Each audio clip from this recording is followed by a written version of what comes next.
Now, I'm going to show you 3 things, and you've got to tell me what you do with them. Number 1, a pint of...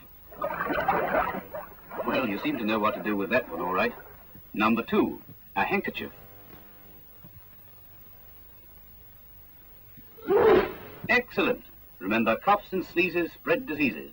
Now, number 3, a bowl of disinfectant.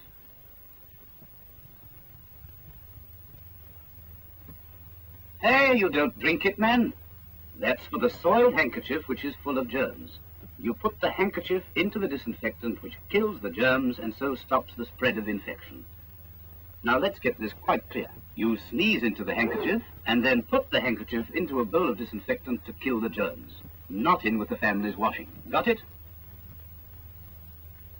Sure? Good. Remember, don't spread germs.